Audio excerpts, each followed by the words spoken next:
السلام علیکم ورحمۃ اللہ وبرکاتہ۔ میرے محترم ناظرین، یہ سامنے آپ کے یہ دیکھ رہے ہیں، یہ وہ تختہ پوش جو حضرت قبلہ وعیس صاحب رحمۃ اللہ علیہ، پیر سید مہربان علی شاہ بخاری رحمۃ اللہ علیہ کے زیر استعمال رہی۔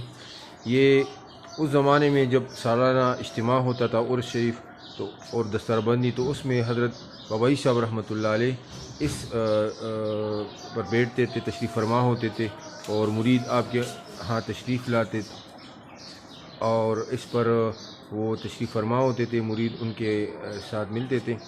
اور اس کی خصوصیت یہ بھی ہے کہ یہ حضرت قبلہ وعیس صاحب رحمۃ اللہ علیہ کے زیر استعمال اس کے ساتھ ساتھ جتنے اکابر و مشائخ اور بزرگان دین تشریف لاتے تھے تو وہ بھی حضرت رحمۃ اللہ علیہ کے ساتھ اسی تخت پر بیٹھتے تھے۔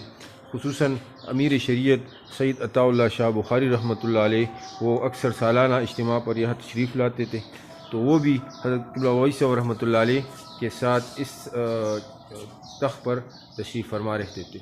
ماشاءاللہ یہ حضرت قبلہ وعیس صاحب رحمۃ اللہ علیہ کے جتنے مریدین، متعلقین، احباب، متوسلین ہیں، یہ ان کے لیے ایک نادر تحفہ ہے۔ آپ دیکھ سکتے ہیں یہ قیمتی تخت جو ان کے زیر استعمال رہی ہے۔ اللہ تبارک و تعالی ہمیں اپنے اکابر بزرگان دین و مشائخ کے نقش قدم پر چلنے کی توفیق عطا فرمائے اور ان نوادرات سے عقیدت و محبت کی توفیق عطا فرمائے۔ جزاکم اللہ احسن الجزا۔